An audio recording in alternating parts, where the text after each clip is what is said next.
Listos.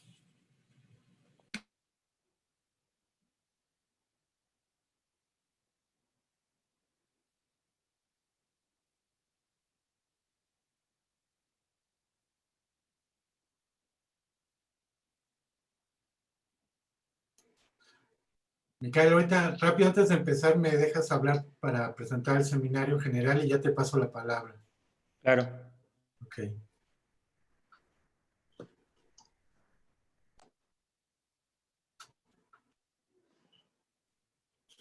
Ya te paso la palabra. Claro.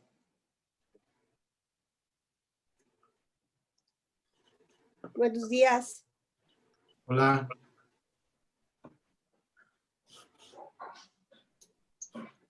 ¿Se me escucha, Graciela? Sí. Ah.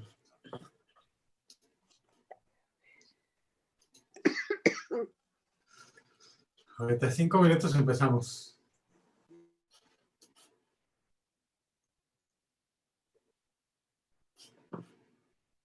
O bueno, yo creo...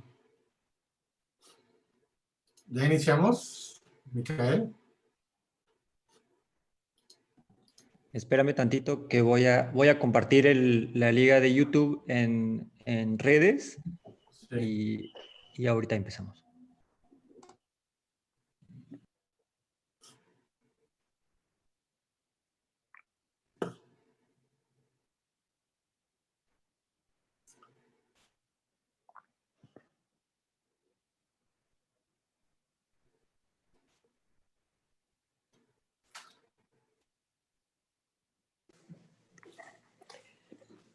Están aquí afuera de mi casa los de la Comisión Federal de Electricidad, así es que si desaparezco ya saben por culpa de quién es. Sí, yo también. La señal acá en la Ciudad de México está terrible, ¿eh? Del internet. Se ha caído varias veces.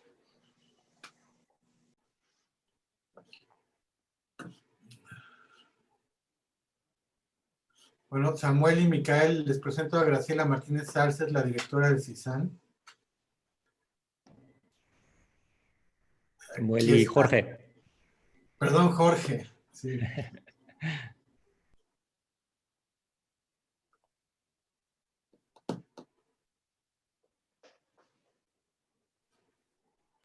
Ya voy, ¿eh? Déjame un minuto más y ya. Sí.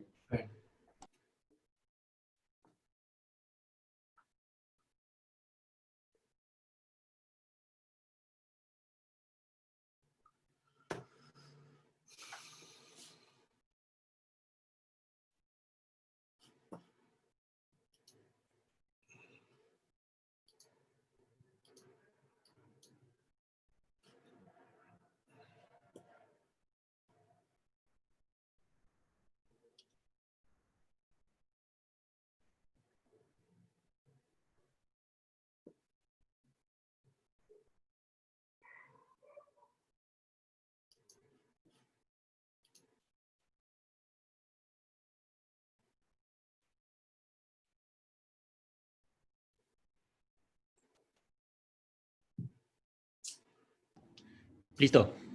Okay. Bueno, buenos días a todos. Vamos a darle inicio a la segunda sesión de este semestre del seminario multidisciplinario sobre estudios de industrias creativas y culturales, que está hospedado en el Centro de Investigaciones sobre América del Norte de la UNAM. Les recordamos a los que no hayan estado antes, este seminario es una serie de seminarios, es permanente, nos quedan todavía un par de sesiones para este semestre y continuaremos el año que entra. Entonces, quienes no están registrados en la lista de correos, si nos quieren poner en el chat sus datos para que los incorporemos y irán recibiendo la información con tiempo de cada una de las temas que vamos a ir trabajando. Este día agradezco mucho a Micael Espanú que organizó y coordinó esta sesión sobre música, comunidades y patrimonio en Los Ángeles, California. Y agradezco también la participación de Samuel LAMONTAGNE, que está en UCLA, y Jorge LEAL, que está en UC Riverside. Micael, si tú los presentas, por favor. Sí, gracias. Vamos a pasar a inglés. So welcome everyone. I'm very happy to host this session here virtually at CISAN and Mexico City. I'm just gonna introduce the session with a few words. I want to remind some key points about urban spaces and cultural industries in general, because we all know that, no, maybe we don't all know that, but urban sociology has shown that there is a clear interplay between the social factors of income, gender, age, and race, and the spatial patterns of cultural production and consumption. The cases of middle-class suburban lifestyle or working-class neighborhoods in the US are now classic examples within urban sociology, and their imaginaries inspire many cultural productions ranging from indie rock to hip-hop and trap music. But the most iconic example in the emergence of is the emergence of the creative city or districts as hegemonic concepts, and their ambivalent relation to processes of urban regeneration, gentrification, standardization, and community dislocation. You can see this in the work of Andy Pratt or Alan Scott that we studied in this seminar last semester. I'll put all the references in the chat. An example that we addressed during the last session with Paola Marbello from the Universidad Autónoma de Occidente Culiacán was the post-industrial context of Toronto and how it influences creative practices. And this is actually a striking example of a clustered organization of cultural producers mediated by a huge real estate private project.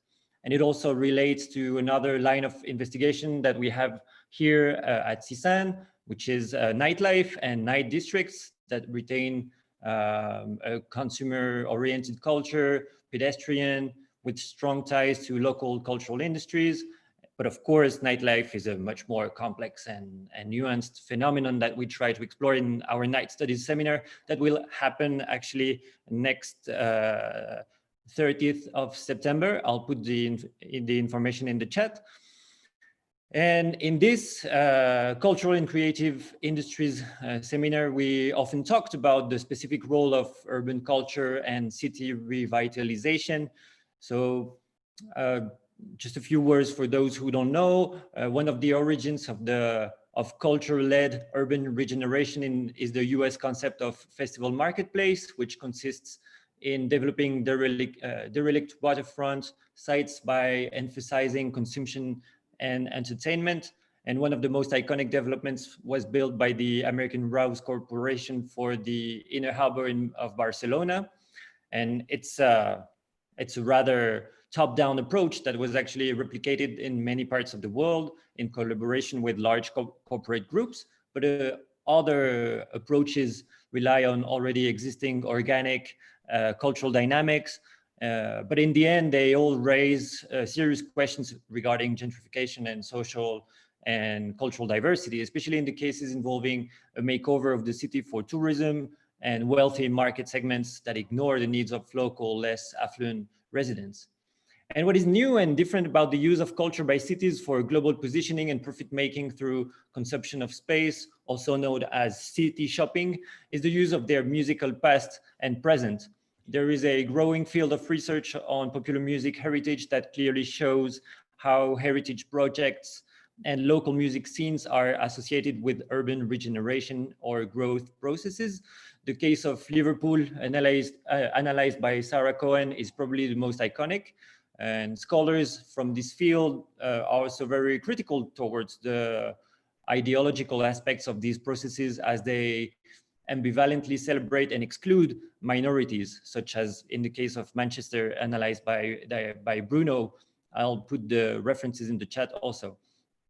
They also rely on and instrumentalize what is basically a labor of love, the archiving and sharing of cultural memories that relate to a sense of community, which is basically what Guadalupe is doing with the Veteranas y Rucas. We'll talk a little bit more about that in the session.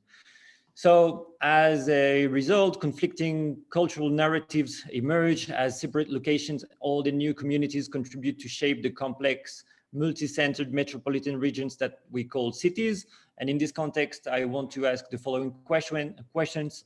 What is the role of the different communities in these processes? And how is their cultural impact made visible and hearable? What is the role of digital technologies in the archival of cultural practices that participate in shaping the city's cultural value? And the city of Los Angeles seems to be an iconic place to observe all these processes. So I'm happy to welcome two specialists today, JORGE LEAL, assistant professor in history at the University of California, Riverside. His research shows how transnational youth cultures have reshaped Southern California Latino communities in the late 20th century. I'll put a link to his page. And Samuel LAMONTAGNE is a PhD candidate in ethnomusicology at UCLA. His work focuses on the Los Angeles beat scene, a music genre rooted in its identification to the changing city. Guadalupe Rosales was supposed to join us also, but because of the terrible situation now in California with the fires, she couldn't come. So she might come at some point, but we're really not sure, but we hope that she can join. So before you guys give your talk, may I ask you both to introduce yourself a little bit more and explain how you started to work on what you're about to present.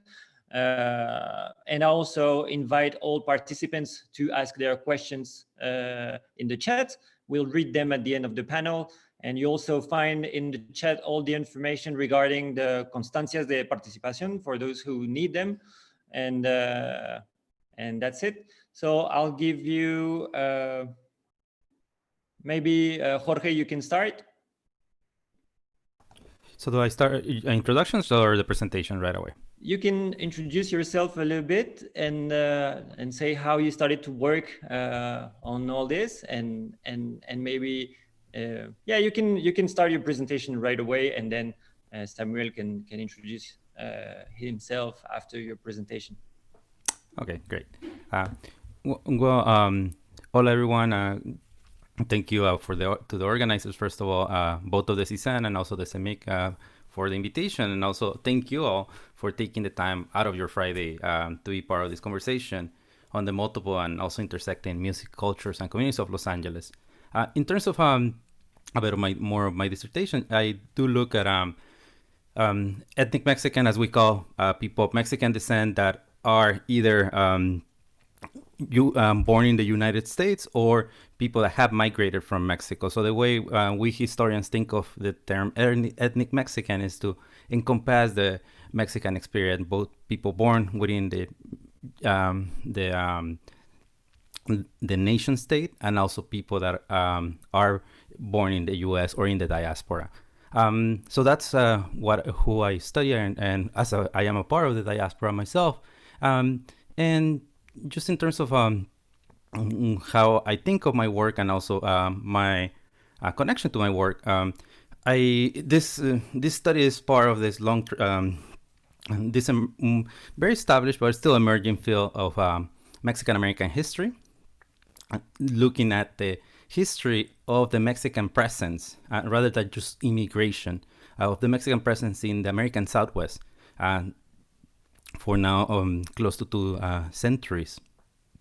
And I became interested in youth cultures or music cultures of Latino, Latina, Latinx. And from here on, I'll be using the term Latinx as a non-gender, more inclusive term. I came to think of it and to study it as I was a participant of these cultural scenes, these music scenes in my younger days.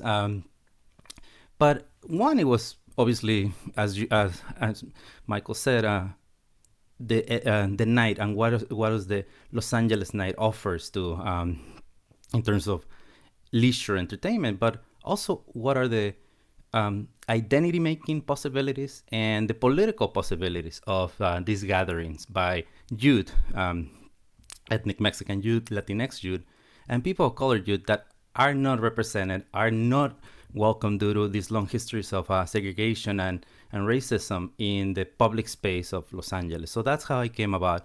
And also in thinking about this, it was part of my personal experience of how these spaces, these musics, allows to be part of these circuits of sharing of culture, sharing of ideas, and cultural expressions between Los Angeles, other cities within the U.S., and as part of these circuits, Latin America as well. So that's how I came to this study.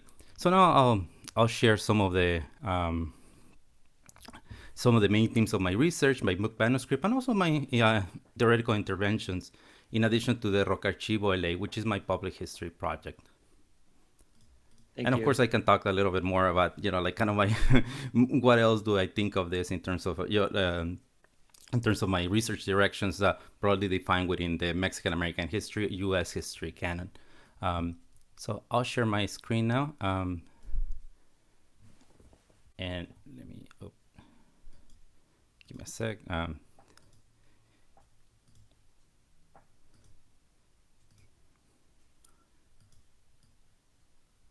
Okay, start. You're all able to see the main screen, right? If you, yes. Okay, perfect. So my research, as I said, centers on the late 20th century Southern California, the cultural production in form of music, print culture through magazines or fanzines, and placemaking done and engaged by Latinx, which are informed by the sharing of cultural expressions between Southern California and Latin America. So here's the very quick overview of my presentation. And in here, just to clarify some of the terms I'll be using, I examine Latin American and U.S. Latinx youth cultures, and around what we call rock latinoamericano, rock en español, that emerged in Latin America as a music genre in terms of a massive popularity in the 1980s and 90s. And it also became popular in Southern California, where an eager and enterprising group of young women and men began to create their own distinct version of the genre, which I define as rock angelino, a more metropolitan and area located genre. Yet, as a music genre, Latin American rock has long had been associated with the so-called counterculture, or at least with oppositional politics in different Latin American countries. In Southern California, the music, the articles printed in these independent publications that emerged within the rock angelino scene, and also the spatial manifestations in the form of music venues, which I define as ephemeral forums, were crucial for Latin American immigrants and also US-born Latinx to create bridges of solidarity between Latinx of different national origins, citizenship status, and also legal migratory categories. This to claim themselves as part of Southern California. And as I said, I look at the 1980s, 1990s, which was a moment and continues to be an era of demographic change, economic restructuring, racial tensions, and anti-immigrant politics. In my analysis, I also define this as instances of transnational and pan-Latin American solidarities, as I think of them as mutual remittances of sound and solidarity. So first, I think it's important to provide a structural context of the region and the time period being examined. So from the 1980s and 90s, and here you can see some markers of economic and political moments in the history of Mexico, in the recent history of Mexico. It's not inclusive, as my work centers on Southern California, but definitely what was happening in Mexico, in the different countries in Central America and even South America, had an influence in what in how people understood the politics, also the shapes of migration, and also the political awareness that, between Southern California and Latin America. What we see in terms of a timeline, this is something thinking of this transnational timeline of how the Latinx population surges in California to 35% of the whole state. At the same time, we have a recession. The Cold War formally ends, but and with this, the rush to end the Civil War, which a proxy Cold War in El Salvador. The accords are signed in Chapultepec in 1992. But this continues to push and migration from El Salvador, also from Guatemala, to the U.S. And then we'll see, of course, NAFTA in 92, the SZLN uprising in 94, and these other propositions we'll all discuss in a bit. So from the 1980s and 1990s, the population in Los Angeles County saw a decrease of white residents, and also the emergence of this non-white population majority, with Latinx being the largest non-ethnic white group. So the rise of Latinx residents, it is a confluence of these different political economic factors, such as the immigration from Mexico and Central America, generated by the implementation of neoliberal policies. In the case of Mexico, NAFTA, the North American Free Trade Agreement, that crystallizes a process that had already been happening. These waves of migration, no longer from the countryside, but also from the urban space. And this transforms Mexico's economy, and the daily life, makes the daily life economically precarious for many Mexicans. Conversely, California received these increased flows of Central American immigrants fleeing the violence of civil wars in El Salvador, Guatemala.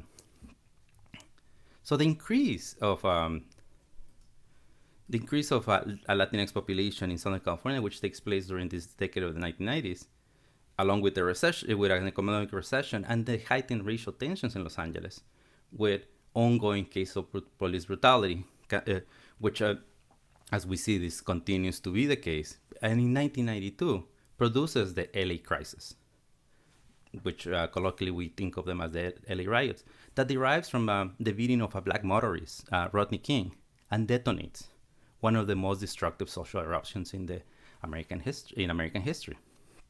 This heightened economic, racial, and demographic tensions would also result in a relentless anti-immigrant social and political backlash in the form of Proposition 187.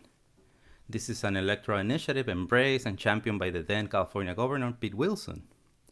And Prop 187 sought to deny any type of public services to undocumented immigrants. This would have affected thousands of people, and people they knew in their communities.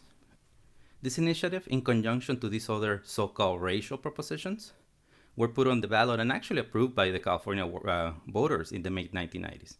And here, scholars like Daniel Song Martinez thinks of this as these racial propositions that sought to perpetuate white political dominance over an emergence and majority non-white population. And I can speak more about this in the Q&A in terms of the macro conditions. So it is in this social, economic, and racial and political moment that throughout their cultural expressions and placemaking, Latinx Rock Angelino participants claim themselves as part of Southern California and push against this anti-immigrant rhetoric in the 1990s, while advocating equality and social justice in the US, as well as a democratic aperture in Latin America. So in terms of my manuscript, these are the central contributions I think I make to, I'm intending to make, which is cultural production generated by young Latinx in the 1990s, created more encompassing understandings of ethnic identity, dignity, and also solidarity. This also transnational cultural expressions created more expansive claims of belonging, of beyond the state-defined constructs of citizenship. And also, they did through this cultural expression, this Latinx youth push against the xenophobia directed at them at this time. And today, I'll be talking much more about placemaking by immigrants and US born, who refuse to live in the shadows, who refuse to live in just at the margins of society. And I do this by documenting what has been undocumented. As I said, I'll discuss this a little bit more when I tell you about my public history project, which is the Rock Archivo LA. But it is a way of documenting the dignity and also the defiance against marginalization of the so-called undocumented. How do they take these icons, symbols, and these attacks, visual attacks, and also political attacks, and use them in their own cultural production to push against this, while also asserting themselves their dignity? So the cultural production generated by these Rock Angelino participants, it is a new point of intervention in the current historical research, focusing in the last third of the 20th century and also in near present Southern California. So by examining cultural expressions created many times by immigrants themselves, this enables to document the undocumented, the people who are often silenced, spoken for, be it in the media or in the political message or the archival sources. So a cultural history approach allows us to see the immigrants and U.S. Latinx born as cultural producers, organic intellectuals who employ these cultural expressions in strategic, symbolic, and spatial forms to mark themselves as dignified and defiant members of Southern California.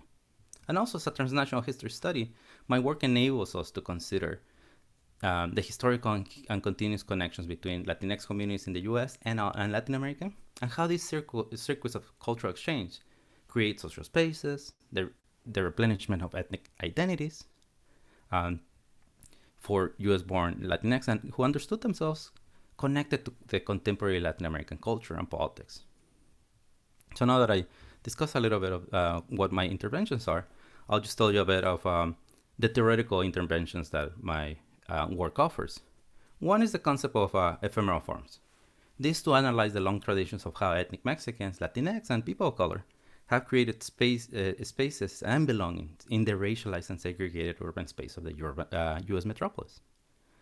This builds upon my earlier work on Mexican theme malls, shopping malls such as Plaza Mexico in the city of Linwood here in Southern California that features actually this replica of El Ángel, and also other replicas of iconic Mexican landmarks as a way of appealing to the majority ethnic Mexican clientele. So, and my other theoretical intervention, it is the mutual remittances of sound and solidarity. I employ this concept of mutual remittances as much more than just economic sending and receiving, but also of how sound, solidarity, ideas explore this multi-directional circulation of intellectual traditions between Latin American, Latina immigrants in Southern California. So now I'll talk about the ephemeral forums. So after a long day of work, of being ostracized, mistreated, or at best ignored in Los Angeles, the LA Night has long been the host for Latinx youth who yearn to come together, to dance to syncopated ska and punk beats, and do so assert their belonging in Southern California.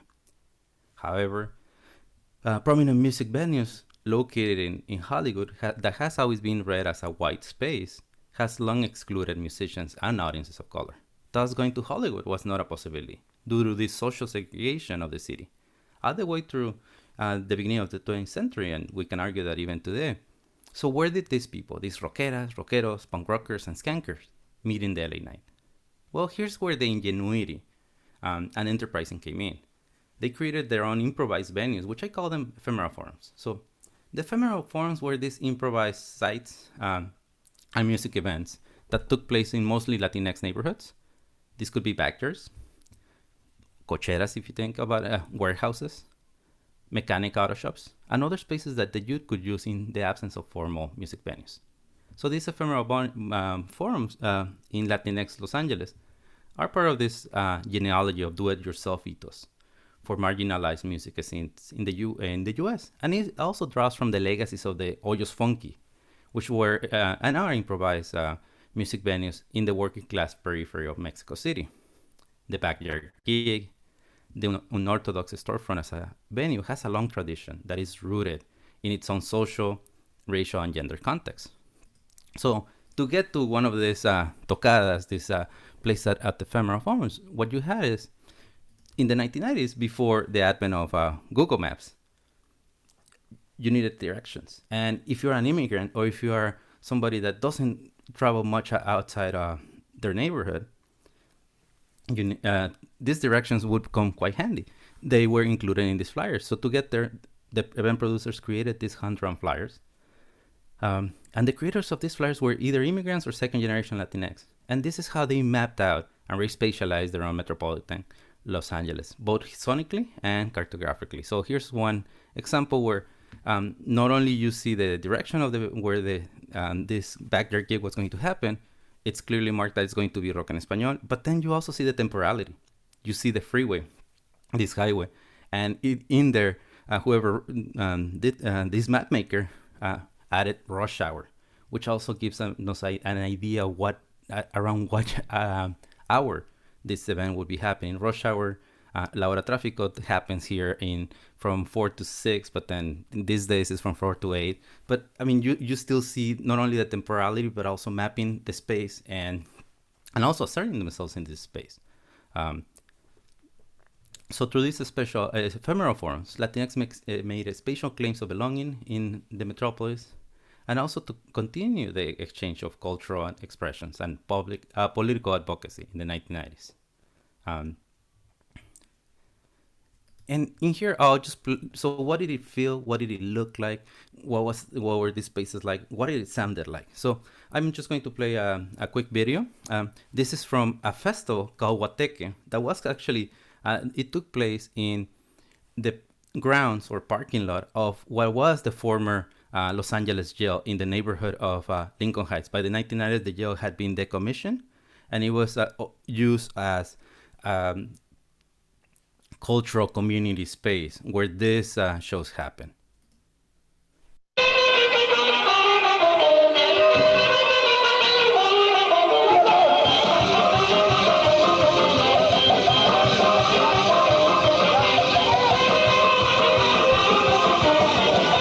And do excuse the shakiness of the video.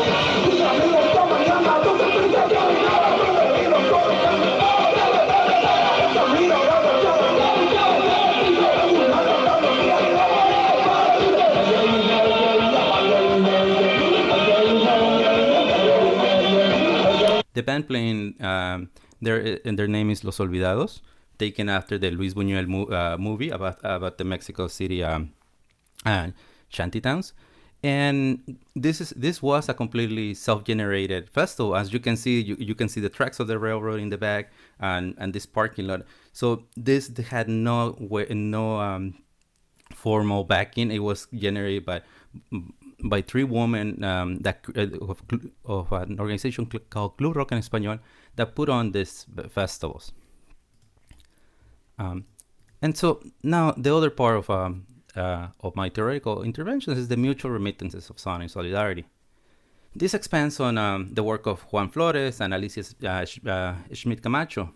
Flores talks about cultural remittances that enable the circulation of cultural values between the Latin American Caribbean diasporas. And for her part, Schmidt Camacho theorizes about the migrant imaginaries, whereby Mexican migrants conceptualize and create a transnational collective experience that allows them to produce their own sense of place, which transcends the boundaries of the nation state, and even articulates a defiant and oppositional meaning of belonging, of citizenship, of all terms. So these flyers that I'm showing you here, as you can see, they're either open in Spanish or in Spanglish, and we see how the discourse and actions shared and enacted upon these ephemeral forms were at times definitely local, in the case of the left, flyer in the left, pertaining to daily experiences of the participants, such as police harassment and the further criminalization of, with approval of these laws and anti-immigrant policies. Yet, artists and participants simultaneously engage in broader transnational actions of solidarity,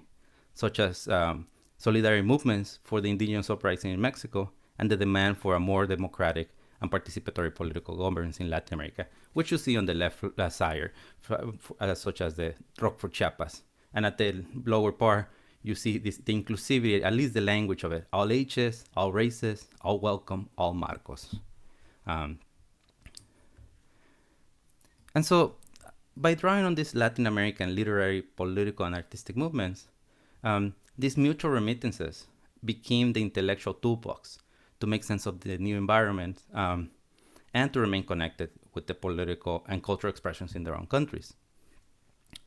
And so these are some of the fanzines or publications that would be shared between Mexico and Los Angeles. You see La Postmoderna here with the inaugural issue with Maldita Vecindad at the front that was heavily circulated in Los Angeles. But you also see La Banda Elástica, which started as a zine and then becomes a magazine published in Los Angeles and then shared throughout Latin America.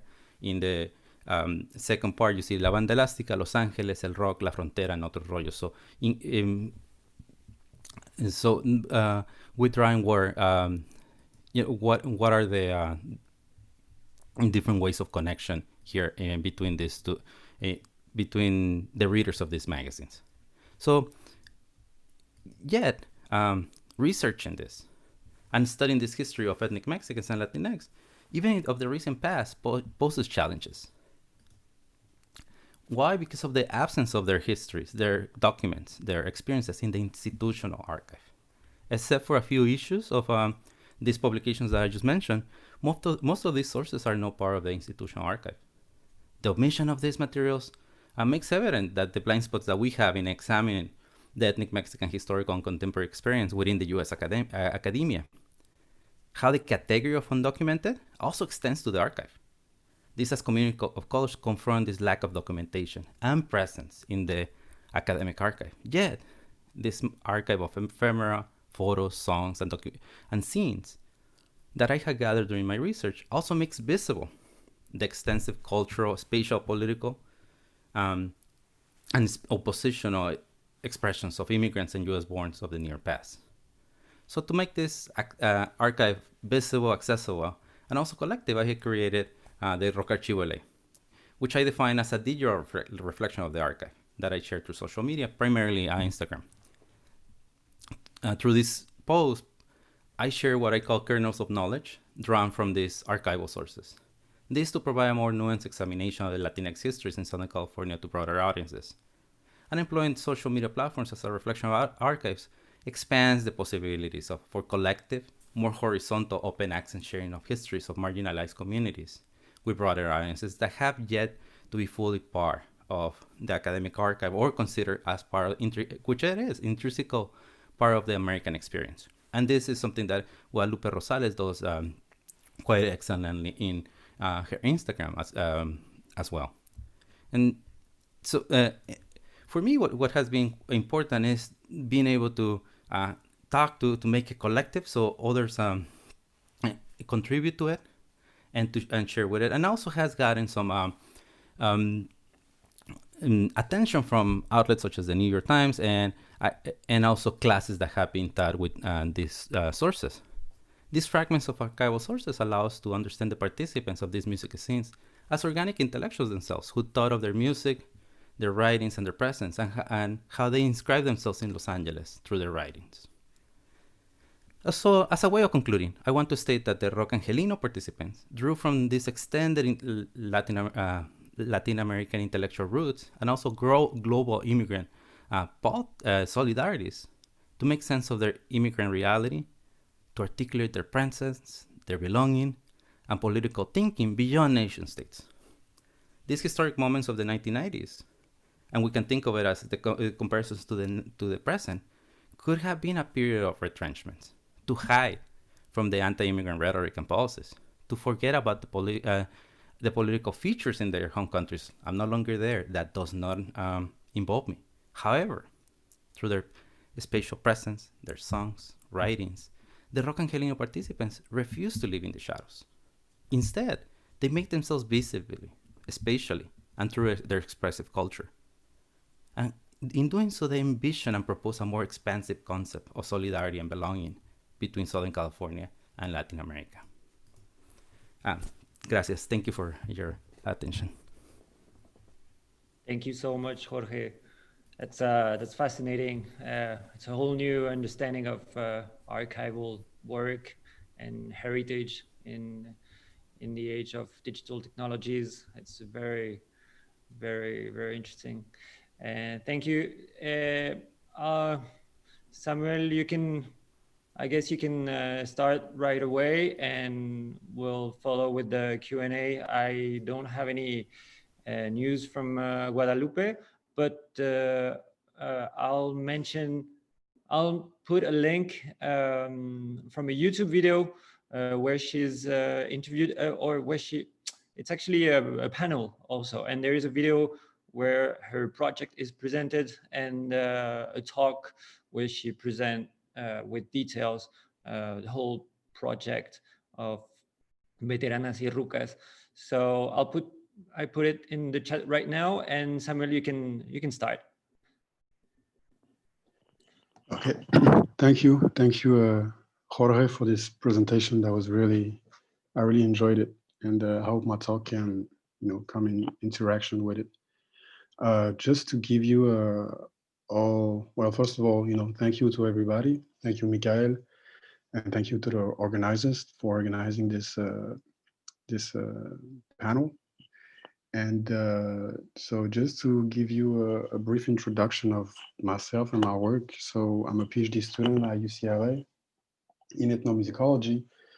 And for the past couple of years, my research has been focusing on LA musical scenes, especially electronic dance music scenes and hip hop scenes, and trying to see how those two genres are overlapping in the city, and trying to take two different approaches. One that is more grounded in looking at the representations of the city, LA, through music, and how the city is represented through music.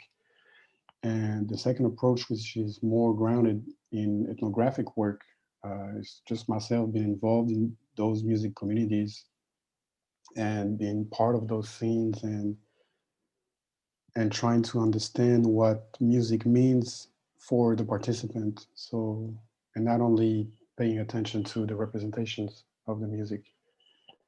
So I've particularly paid attention to the beat scene, a genre of electronic music that is mostly associated to artists like Flying Lotus, Thundercat, Teebs, and the Low End Theory scene, which the club was actually in Lincoln Heights, so in East LA. Northeast LA. And mostly I'm interested in African-American history in LA and music. So I'll start my talk. So like I just said, my area of expertise is African-American history and culture in LA, but the way I built this talk was to engage with the work of Jorge and Guadalupe. And so it gives me the opportunity to talk about something that I've been interested in since I've started living in LA, which is the cultural interactions between African Americans and Latinos, and Mexicans and Mexican Americans especially. So I'm going to talk about this idea of solidarity also, and erasure, and how music can reveal those activities. And I want to talk about those cultural interactions as a way to think about cross-racial musical collaborations in the city and what they can potentially reveal about Black and Brown solidarity. And further, this talk is a way for me to address the prevailing categories to think about music and culture in LA, and to question how these categories generally fail to consider the great diversity and complexity of music in LA and the cross-racial dynamics at its core. And finally, by challenging those prevailing categories, I mean to question their impact on the historiography of music in LA and how culture is remembered or not remembered.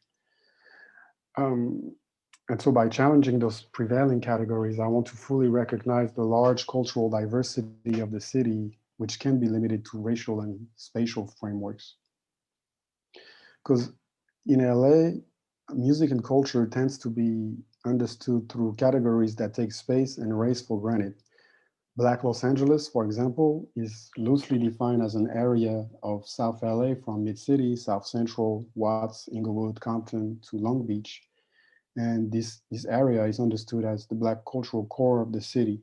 And in a similar way, East LA, so neighborhoods east of downtown, like East LA, Boyle Heights, Lincoln Heights, Highland Park, usually are defined as the Mexican and Chicano cultural core of the city. And the issue with such categories is that by taking race for granted race in relation to space, reduce African American culture and Mexican and Chicano culture to those respective areas. In other words, they fixedly map culture onto racial and spatial frameworks. And in such categories, the spatial limits of Black LA or Mexican LA becomes the alpha and the omega to think about Black music and Chicano music in LA. And such categories, as they tend to essentialize culture to space, contribute to ignore the social urban dynamics that have shaped and constantly transformed those areas, so Black LA and East LA, and more importantly, to ignore the cultural and musical diversity of those areas. For example, I will briefly contextualize the social urban dynamics of Black Los Angeles to put things into perspective. So first of all, this area, Black LA, that I was just mentioning, used to be predominantly white because white suburbs, because the city was still segregated. African Americans were not allowed to live in that area.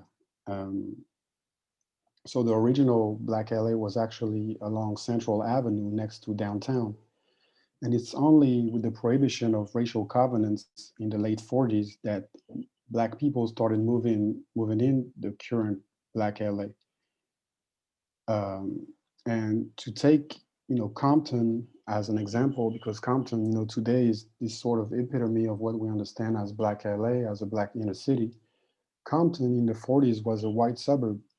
And it's only in the 50s that it started becoming more Black. And in the 60s, mid 60s, with the process of white flight starting, so white people living in Compton started moving away from Compton and moving away from South LA because they didn't want to live in a neighborhood increasingly becoming Black. And, with leaving, they took away their resources. So by, the 60s, mid 60s, Compton became a middle class Black city. And it's only in the late 70s with the process of deindustrialization that Compton became the Black inner city that we are so familiar with today, and the media is constantly sharing those representations. But it's not the end, because in the 80s, with the process with immigration from Mexico and Central America, Compton and South LA was transformed again, and as soon as the mid-90s became majority a Latinx area and city for Compton. And today we could even talk about gentrification as the new social urban dynamic that is transforming South LA. And so by contextualizing those social urban dynamics, I wanted to show how such homogenized conceptions of Black LA are reductive of its constant transformation through history and its changing racial demographics. And we can also address that this understanding of Black LA as an exclusively African-American cultural core completely overlooks the presence of Latinx people who are in majority since the mid-90s, and also bypasses how Latinx immigration has transformed Black LA and LA at large on economical, cultural, and political levels. So that's why, paying attention to Latinx musical activity in South LA is important, because it renders visible the Latinx presence and the Latinx cultural significance to South LA and Los Angeles at large. But it also reveals the cultural interactions with African Americans. And so I'll take two musical examples to illustrate that. So I'll start sharing my screen.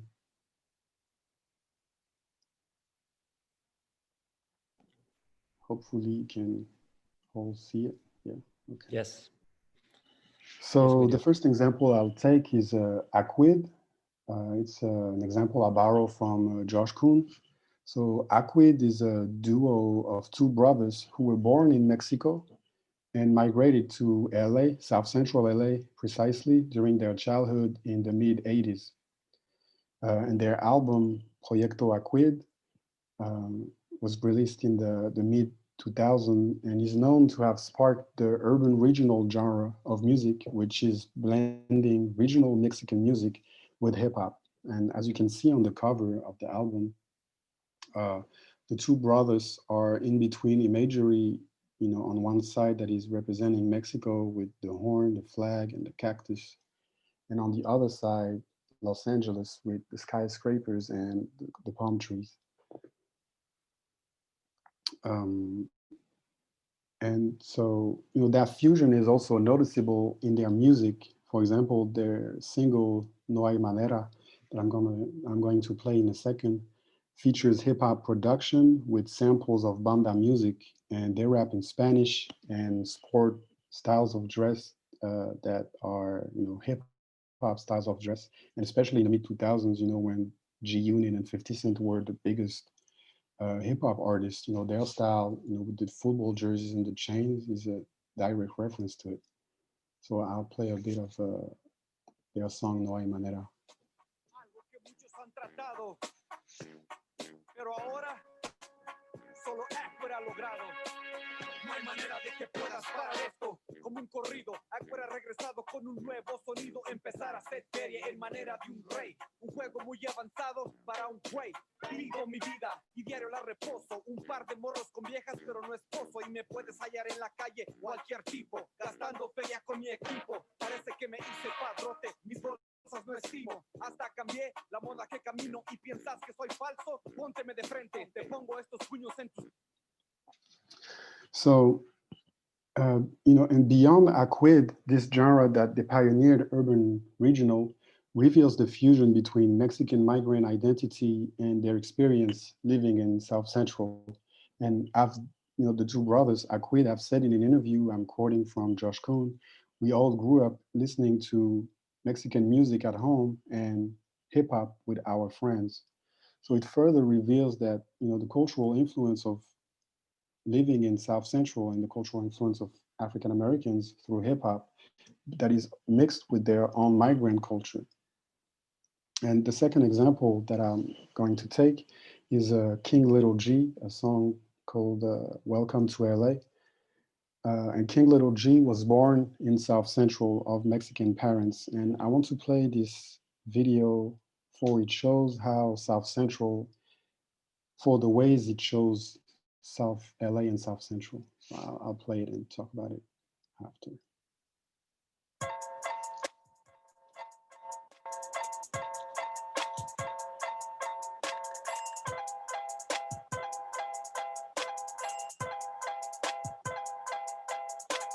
This the home of the Dodgers. This the home of the Lakers. Shout out to the Bay, but this the real home of the Raiders. Welcome to LA where the palm trees sway. But don't you get it twisted when you come this way. Whoa, whoa,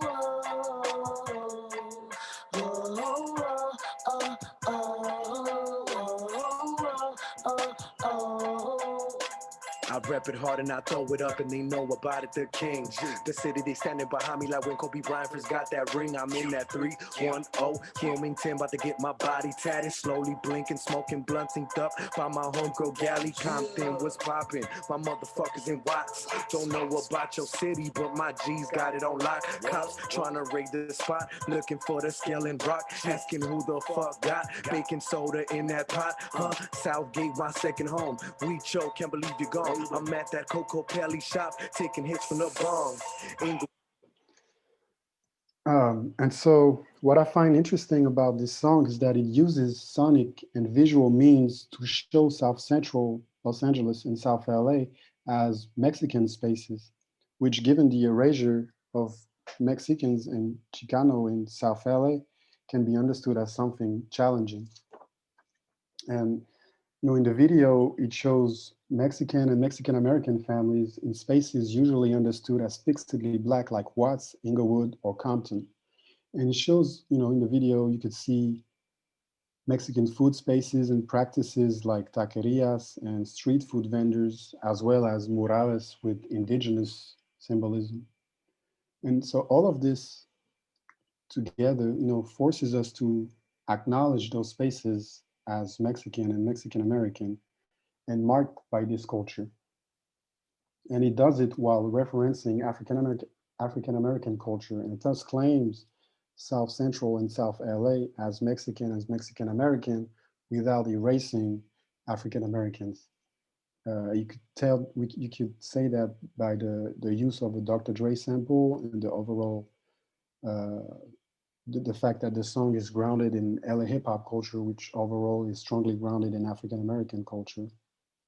And in both cases, whether it's for a Quid or King Little G, the choice of hip hop as a musical culture overwhelmingly associated with African Americans speaks to their shared experience as racial minorities living in South LA. However, as hip hop is exclusively understood as an expression of African American culture, it is fixedly associated to the prevailing category of Black LA I was referring to earlier. And this essentialization of hip hop to race and space through its exclusive association to the prevailing category of Black LA, in turn, first erases the contribution of Latinx to LA hip hop, which just like in New York is foundational to LA hip hop. And second, suppresses potential meanings and understanding of hip hop through cross-racial collaborations and exchanges between Black and Latinx can carry. And that's what the work of Josh Kuhn and Gate Theresa Johnson have theorized, like how such cultural interactions more largely speak of what racial minorities living in inner cities have in common through their experiences under social forces like deindustrialization, criminalization, systemic racism, police brutality, gentrification, institutional deinvestment, etc. And further, how hip hop, as an example of cultural relations between Black and Brown, broadly speaks of the political solidarity that often unites them. And so such an understanding requires a shift from prevailing categories of space and race in which music is based in an exclusive racial essence to an understanding of music based in racial experience, that is a social political experience based on race through which cross-racial solidarity can arise. And beyond hip hop, this shift can be applied to many other cultural practices shared and exchanged between African Americans and Latinx and further grounded in politics of style. The music scene and cultural scene of East LA has displayed such affinities for decades. In the 1940s, the band Pachuco Boogie Boys sang jazz in the Chicano slang Calo and celebrated the Pachuco cultural lifestyle characterized by sporting zoot suit, a style of dress originating among African Americans. You can see a picture of Pachucos and Pachucas. And so this style, the zoot suit, was considered unpatriotic during the Second World War, which triggered the beatdown of Chicanos during what's known as the Zoot Suit riots in 1943, in which more largely speaks of the criminalization of Chicano and African American culture. And just a precision about this picture, it was actually taken in the 70s in Denver. But I wanted to show it because it's a beautiful picture, first of all, and then because it speaks of the importance of Chicano culture, not only for Los Angeles and California, but for the whole Southwest. And beyond the 40s, in East LA in the 60s and 70s, you had an East LA sound with bands like the Midnighters and Los Lobos and El Chicano, who mixed soul and rock and funk with traditional Mexican music like son jarocho. And even beyond music, activities like low riding and cruising although they were invented by Chicanos, have been popular among African Americans, and also, gang culture, which for both Chicanos and African Americans originated in the need to protect neighborhoods against white violence, more largely speak of cultural affinities as expressions of common minority experiences, and thus carry the potential for political solidarity beyond exclusive racial identity politics. So, beyond those cultural affinities between Black and Brown, the move away from a reading of music in an exclusive racial frameworks allows considering the long history of interracial groups in the city. And I will conclude on this idea, because there is a long history of interracial musical activity and musical groups in LA, but because those interracial groups don't fit in the prevailing categories to think about music in LA, their history remains largely untold. And this concerns some of the biggest groups in the city, like War in the 70s, as well as the Black Eyed Peas, or also Motley, or also Rage Against the Machine. And although they're recognized on an individual level, they are not integrated into a larger cultural history of the city, because as interracial groups, they don't fit into those prevailing categories that understand music in LA, which understand music in LA as an association, which associate an idea of cultural authenticity to racial homogeneity. So, and I conclude on this thought. I feel like to study music in LA, there is an analytical need to reinvent categories that can include the diversity and complexity of LA's musical activity beyond the racially bounded limits of prevailing categories, which not only limit how we understand music in the city, but also how we write its musical history. Thank you all. Thank you, Samuel. That was amazing. Thank you. So, preguntas en el chat, questions in the chat, please. Also, more information about the constancias for those who need it. I'll start with a few questions, and I don't know if my colleagues, Alejandro, Graciela, if you have any questions, please feel free to ask them in the chat or like me. First of all, I was really impressed by the history of. I'm really not an expert. I've never been to LA, so I cannot pretend to say anything very significant or very precise. But I was surprised by the history of Campton as an originally white neighborhood, middle class, Black middle class neighborhood, and then poor Black neighborhood, and now gentrified. And I was interested in maybe if you can elaborate a little bit more about that and how it relates to the recognition or not of music as an integral part of the neighborhood, because in the introduction I was mentioning this link between music scenes and gentrification. So I was curious to know if it was the case for Campton. Yeah, I think we can start with this. Okay.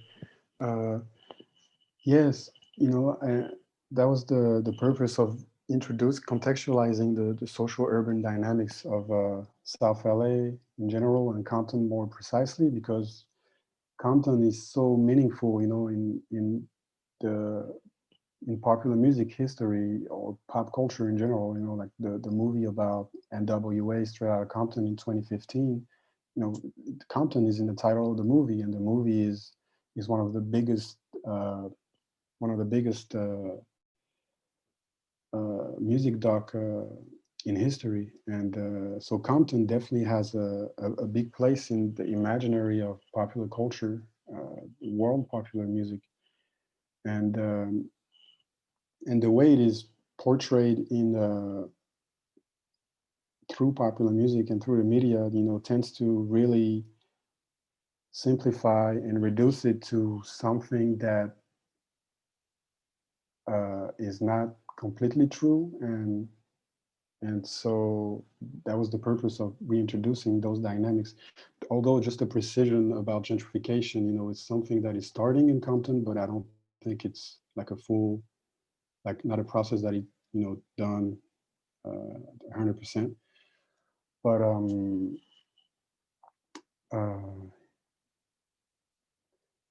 forgot my train of thought. But yes, and especially regarding to Latinx presence and cultural activity in South LA and Compton. Compton has been has had a Latinx majority since the mid 90s, and through the representation of Compton through popular music, you don't get that. You would think it's still today 100% Black neighborhood, and it's not. So I feel it's very important to complexify our understandings of South LA and Compton, and that's why it's so important we can do that through studying music and through studying musical activity. You can see that it's way more complex than that. Thank you. Jorge, if you want to add something, and also I have a question for you, of course. I was curious to know if there was any institutional reaction or response to your initiative or to your work or Guadalupe's work, and also if you could maybe tell us what are the challenges for traditional institutions to take seriously all these projects and all these memories, all these archives. The microphone. Thank you for the question. First of all, I think I'll add on the excellent presentation by Samuel about how we have to think of these different spaces in Los Angeles, that we just think of them in terms of just static in terms of race. And he's exactly right in terms of thinking of how Compton now it's a Latinx community, and the NWA movie really gives us a history that it's of the past. But how can we think of these cities in the time after? And for example, in something I have not yet published, but regional Mexican singer Gerardo Ortiz, that he embodies this very masculine Mexican identity. He was actually born here in the U.S., raised in between the U.S. and Sinaloa, and his first shows were these backyard gigs in Compton. There's a place in Compton that people call La Granja, or the farm, which is where people raise chickens and also have horses in Compton. There's a recent book by Thompson and Hernandez that talks about the urban cowboys, these majority Black cowboys in Compton, right? But also in there you also have ethnic Mexicans also in raising chickens and also playing banda, right? In Compton. So that's something to think about. The city that I discussed briefly, Linwood, which is nearby Compton, was also this lily white neighbor suburb that was entrenchedly white and would be very violent to any type of Black neighbors coming in, living in the neighborhood way until after the Watts riots of 1965. But there was a brief Black majority in the city after white flight, where whites leave. And then now Linwood is also a majority Latinx city. So I think that the work that also Samuel is doing is in thinking through these places as much more multi-ethnic than what we ascribe them as just solely Black or Latino or white. It's important to say. Now, in terms of the archive, I think I had these conversations with Guadalupe, and I think that she has really allowed me to think of how institutional archives sometimes they tend to be gatekeepers of not only knowledge but of how these archives are seen, are shared, or are kept. And in the case of her work, and I mean, I don't mean to speak for her, but what she has done and really has inspired me is to think of these archives as more accessible, so people can, can access them, can see them, can contribute to them, as opposed to having them in one institution. And as we know, that the archival world is really coming to the fore in terms of, particularly during this pandemic, how do we share this? But in the past, it was, this is the material and it's going to be at this library or this institution, and you can come investigate it, research on it, but during certain hours, right? And this pandemic has shown us that those limits, right? Now that we as researchers, we can not go to the library, but the material that is digitized, it is. So in terms of my own work, now that I'm affiliated to UCR, I had started to have this discussions of how to, and I think of this to of the archive to have not only one home but multiple homes that exist in the internet, exist in an actual physical repository, and perhaps exist in some sort of hybrid mode, right? So as an exhibit, so it doesn't have to be only one space. And I think that that's also, it speaks to the immigrant experience, that we have multiple homes, right? Or multiple spaces where we belong. And I think that could be a good template. I'm still thinking through how to do that, especially because also archives do not have a lot of funds to be able to digitize and keep this in such a way. But I think that thinking of what Guadalupe and others have done is to think of this as multiple homes. So there are multiple ways of entry, and also multiple ways where people that are not necessarily academics can enter them and can also collaborate with them. Thank you. Yeah, in another session of the night seminar, I was trying to theorize a little bit YouTube as a digital archive, and trying to link it to these urban processes, especially the identification of a city as a music city or as a actively nocturnal space, and trying to see what were the limits also of these platforms as heritage tools, let's say. And so we have a few questions in the chat. I just maybe want to ask a general question before starting these questions. It's where are we with the let's say the mainstream narratives of Los Angeles as a music city? And because when I hear your talks, I feel that it's it's still very restrictive, and I was curious to know if I mean, apart from the movie, but as an official discourse, because we see that cities like Montreal are really taking into account these scenes, music scenes, and different communities as city branding. And just maybe just a few words to know where we are regarding this topic in the case of Los Angeles, and then I let you read the few questions that we have in the chat, and yeah, that's it. Thank you. Maybe you can start, Samuel, if you want to say something. Okay. I guess, yeah, in terms of the city as, musical city and the representations of it, and how it's been branded, by the industry or the city, it's, it's something that is really interesting to me that I've, been focusing on, because, and I've been working on this question, but also on different cities like Paris, for example. And what is interesting with Los Angeles is that, in the case of Paris with electronic music, it's clear like water that, what the city is trying to do in terms of branding the city, in relation to the music.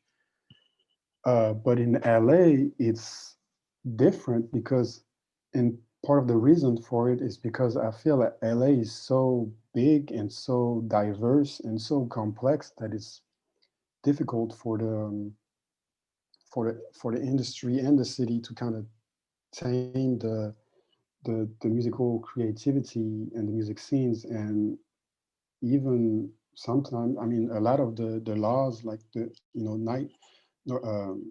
like the laws for the nightlife in LA are not helping the musicians, are not helping the music nightlife at all. And so it's something pretty complicated. But in terms of gentrification, because I feel like it ties to it, it's I would say it's less institutional processes, that kind of processes that almost happen on their own. Like, and I'll take the example of Highland Park, because Highland Park, is a neighborhood, so a northeast Los Angeles neighborhood, historically a Chicano neighborhood, very important for the history of Chicanos and Chicanas in LA. And for the past 15 years in Highland Park, the neighborhood has completely changed. And if you talk to people, in Highland Park, like, they will tell you how much it's changed. And actually, I was teaching a class at UCLA as a TA on Latin American music, and one student who was from Highland Park, she did a presentation, a creative project on how Highland Park changed, and she took an example of like the list, like the media is going to make a list of like the coolest spots to hang out in Highland Park, and the list of places, they were all like coffee shops, record stores, a little boutique store, all shops and cultural practices that are not associated with Chicano and Chicana culture, and which tends to not only erase the presence of Chicano and like the historic presence, but also their memory, them living in those neighborhoods for decades. And yeah, I think I'll stop here. Thank you. Jorge, maybe? Sure.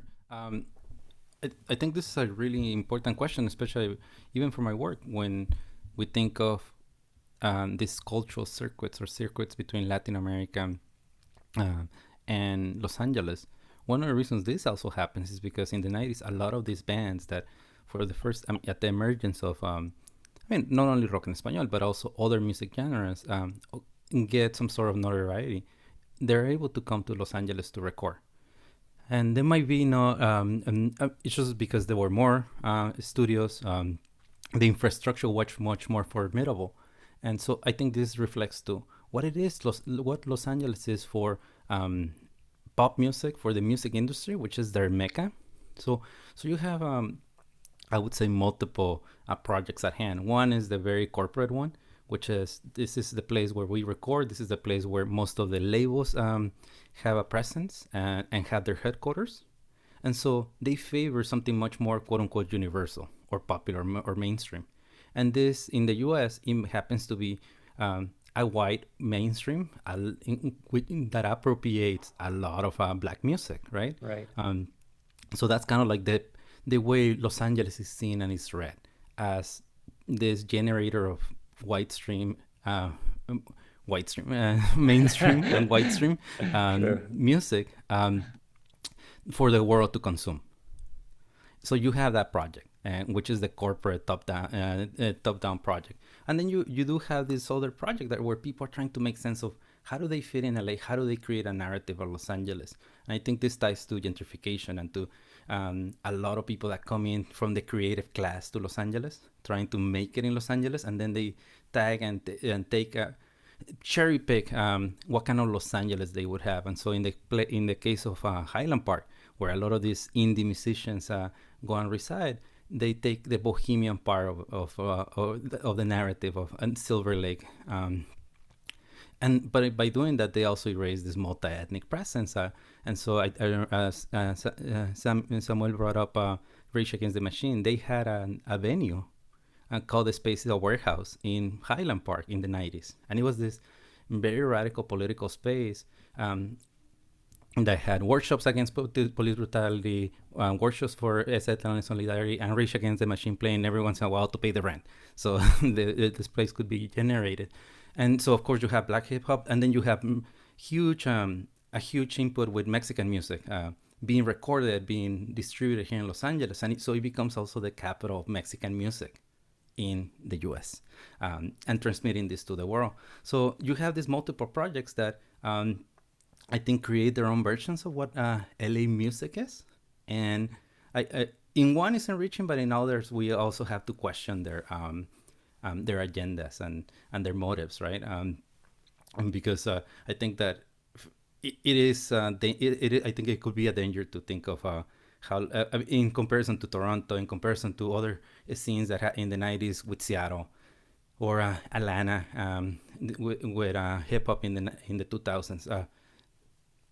It is a lot more corporate driven, because it can be seen as if it's red and from LA, it could then have a much more wider audience and, of course, generate more money. Yes. Thank you. Okay, so let's start with the Q&A. Sorry, I'm kind of... okay, so we have a first question from Luis Gonzalez. To what extent music has been a way to build minorities' identities in the USA? I guess it's related to the other question from Ricardo Guzman, because maybe Luis' question is a bit broad, but we can link it to the other question. Do you know how is the influence of Cypress Hill, delinquent habits, prior Aquid or Kid Frost, and the mix between songs and space? Maybe Samuel, you can start. Mm-hmm. Yeah, in the talk I briefly mentioned that LA hip hop, and just like New York hip hop, both the contribution of Latinx are foundational to hip hop culture for both cities, and that tends to be erased. But yeah, for the pioneers of not only Chicano rap but just hip hop, LA hip hop period, Kid Frost is a very important artist, and what is very important with Kid Frost is that very early on, before he started recording, he was a dancer, so he was part of that hip hop scene in LA. And then when he started recording, his most famous song is La Raza, and it features it's shot in East LA, and it's just like an ode to East LA and Chicana culture. So I think that Kid Frost is Chicano, is not a Mexican migrant, so it's a little bit different that with Aquid. I think that for Kid Frost, it was more a matter of articulating, the Chicano experience and representing the Chicano history in Los Angeles, rather than articulating a Mexican migrant identity with the experience of living in Los Angeles. Thank you. Jorge, if you want to add something anytime, please feel free. Otherwise, we have another question from Rosario Mata. You said there is need to reinvent categories for the interracial reality. Have you imagined what these categories could be named? No, I would say I haven't. But it's quite a challenge. Yeah. Another question is it then necessary to bypass race when categorizing music, or should we use a word you said like interracial or something else? it's actually a good, Pierre Proutot asked this question, and it's very relevant as we're talking about changing categories in the Grammys, I think, or the Emmys. Also in France, I believe they don't use the term urban anymore. So I guess it's quite an important question right now. Yeah, I think that, like what I meant is not to bypass the racial dimension at all. It's just to rethink the way we think about race in relation to music, but not trying to not think about race, because race is central in everything we've been talking about. So rather than not think about race or trying to forge a category that is not grounded in race, it's a matter of rethinking race, and rethinking race not as a racial essence, like it's a lot of times done, but race as a racial, like a social political experience. And by rethinking race that way, you can start thinking about the cross-racial interactions and the cross-racial solidarity between Black and Brown. Yeah. Jorge, maybe you want to add something on this? I feel like you yeah. Definitely. I've been thinking about this, and I think that the terms can get us. It's hard to define this, but I think that tying it up to the earlier questions, in what ways does music creating the shaping or confirming of identities, people of color identities. And the one thing I always tell my students, at least in California, is that there are no minorities anymore in terms of racial minorities. Demographically, it's a non-white majority that we have in the state, but we still call it the absence of something, right? It's non-white. And so lately we have been using BIPOC, Black, Indigenous, people of color. And how would that reflect in the ways we think of music? I think that by talking about a Black music, type of Black music, Latinx music, I think that yes, unfortunately, those fall into some sort of monolith, and a lot of these music scenes are multi-ethnic, and so how do we go about that? That's I think that's a really good question, but I feel that ultimately it is important to include a definition, because instead of just defining it for what is not, it is important to define it for what it is. And because this music it has been very explicit, not only the messages, the aesthetic, and the political and social positioning, it is very explicit, right? It's very Black, or it's very biracial, or it's very multiracial, or very Latino, Latinx, or very Mexican. So I think it's important to acknowledge that. Yeah, sure. These categories, racial categories, should not be limiting, but more like opening, broadening. So we have another question from Argelia for both. Do you identify any legacy of these music scenes you have studied from the 90s and the 2000s to more current scenes, either musical, political, social, etc.? And thank you for sharing your research. Very interesting and super important to visualize. Yes, please start. Sure. Well, I'll start because this is something that I've been thinking through. I think that for what it was rock en español, rock latinoamericano in Los Angeles, what that the sonic descendant has been punk and ska core, which in Mexico hit a wave of massive ska shows in the late 90s, 2000s. In here you see this with youth. Like now they're second, third generation US born, but they listen to ska in Espanol. And there was a moment after the election of Barack Obama that this music became a lot more depoliticized. So people just kind of wanted to go party, have a good time. Whereas before it had been much more political in terms of the lyrics. And what you have seen after the election of Donald Trump in 2016 is that this music got repoliticized, radicalized.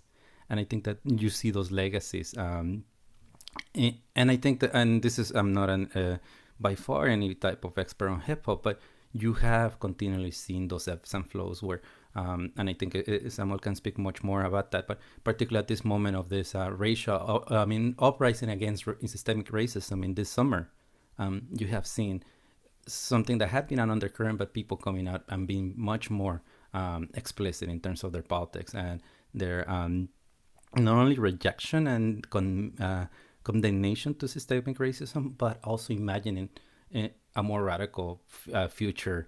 And what would that look? I think, what would that look like?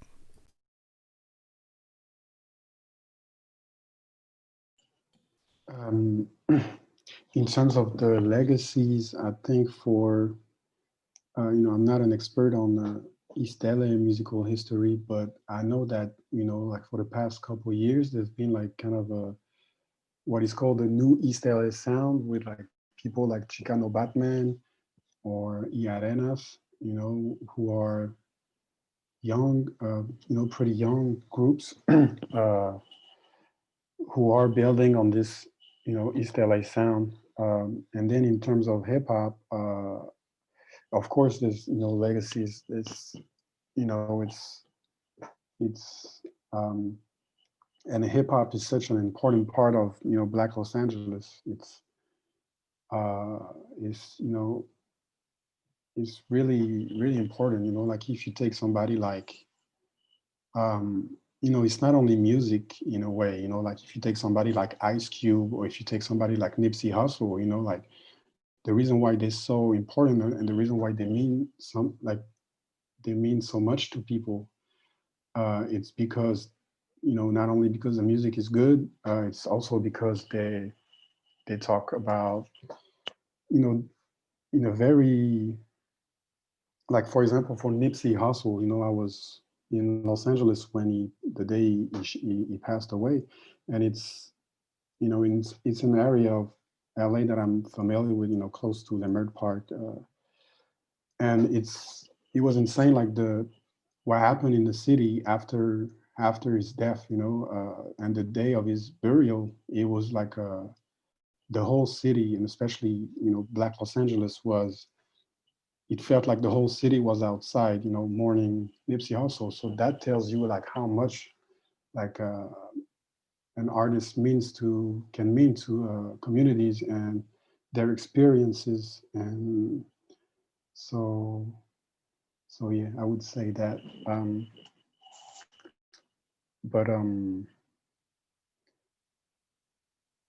And I would also say that like the difference between the way it is represented, like talked about in the media, and the way people talk about it on the ground level, and, especially with gangster rap or gangster rappers, like, and it's even can extend that to Latinx musical culture, like Black and brown cultural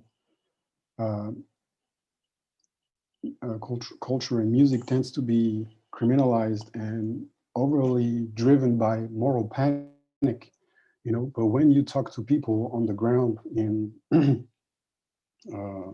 South LA, you talk about hip hop with people, you will get a totally different sense of what the music means to them than what you just heard on the radio or on Fox News, so it's like yeah. Thank you. Yeah, Jorge? And just to follow up on what Samuel is explaining with Nipsey, I'm also thinking of Kendrick Lamar from Compton. And so these are like this, it's a second generation from what Ice Cube, NWA, Dr. Dre had. So these are building on those legacies, and in comparable ways with Latinx artists.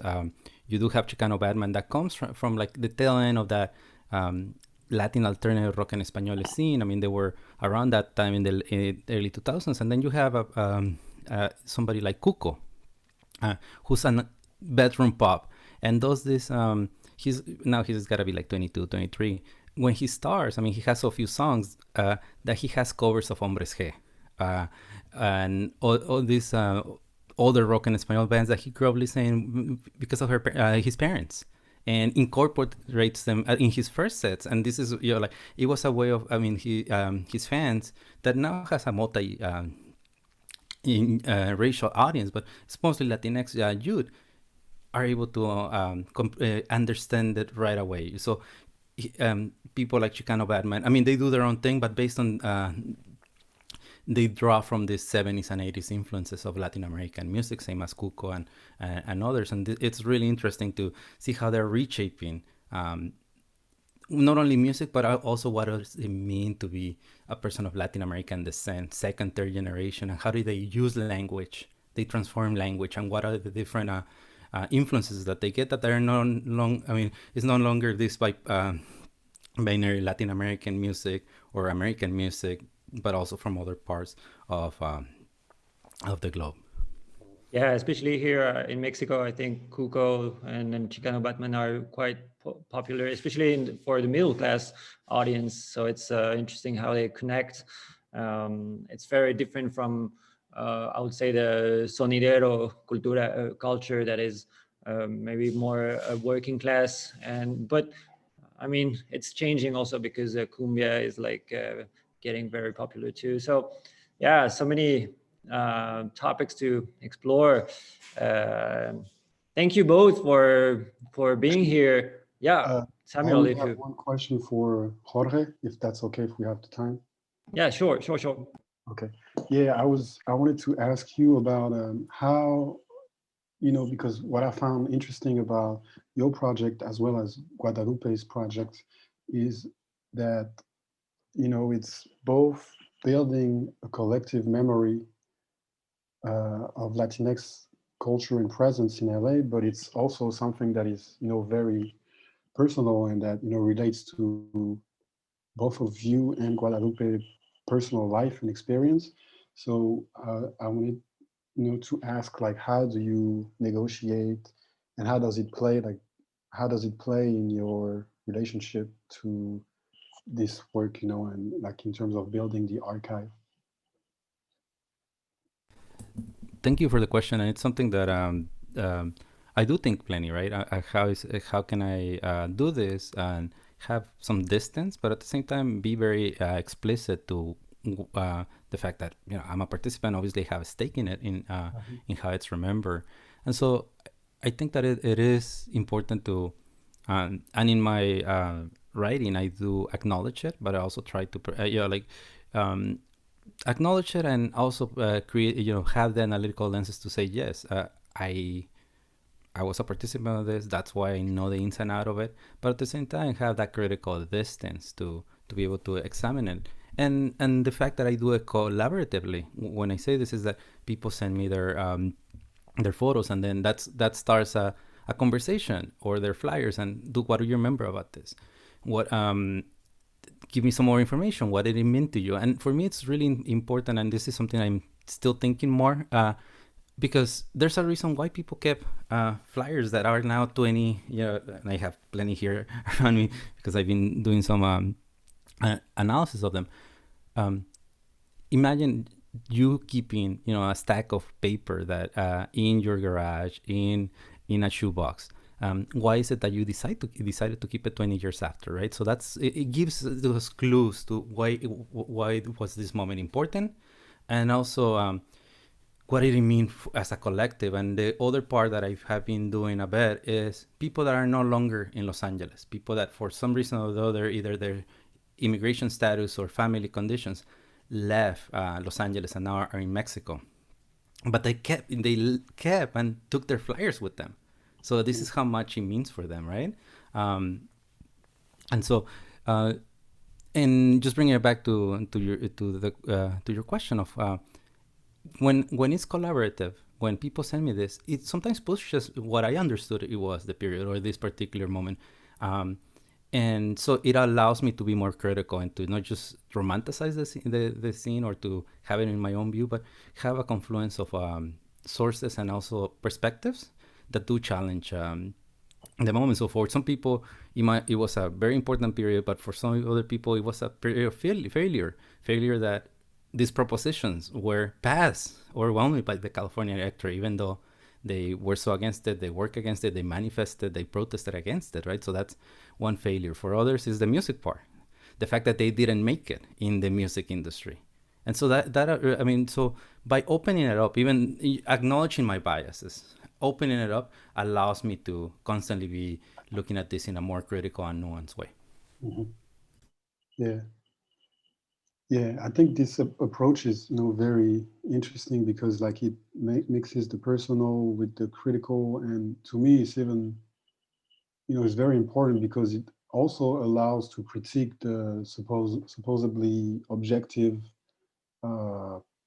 approach that we are supposed to have as scholars, and do something that is more interesting, or at least that proposes something different, So, yeah.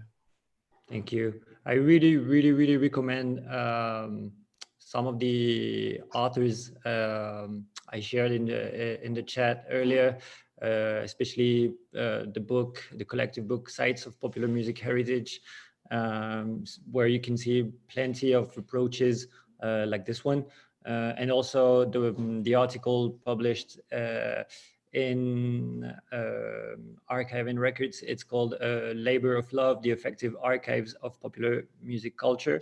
They all talk about these topics extensively.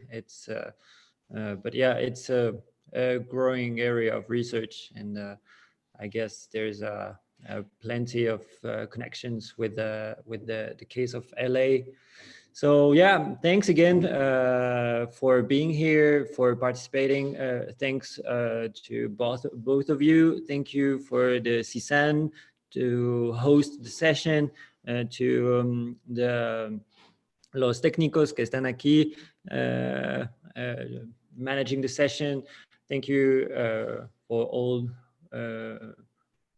who connected and who are here live with us.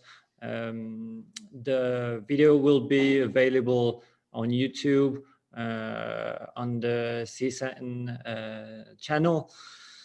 And yeah, the next session of the seminar will be, let me find the information. I'll give it in the chat. Also, I encourage you both to share some of the information or some of the links that you showed us in the chat, some of the relevant music or information that we can have regarding the case of LA in the chat, so we can have the more information. I'll also share in the chat the information regarding the next session of the seminar, and I now leave space for the constancias. Samuel, si quieres ahora hablar más de las constancias, y con eso cerramos. Now we close the session. Thank you. Perfecto, muchas gracias. Como se habrá dado cuenta, en el chat de Zoom hemos mandado un vínculo, un formulario para quienes requieran la constancia de asistencia puedan hacerlo. Recuerden que a partir de este momento tenemos 30 minutos para que hagan el correcto llenado de la información. Les recordamos que es muy importante que escriban su nombre completo como quisieran que apareciera. Es muy importante también verificar los datos como la CURP, en el dado caso que se llene correctamente. Y eso es todo. Muchísimas gracias. Gracias por interesarse en los eventos del CISAN. Thank you all. Bye. Samuel. Sí, dígame, Doc. No, por favor, si me guardas el chat, porque no pude guardar las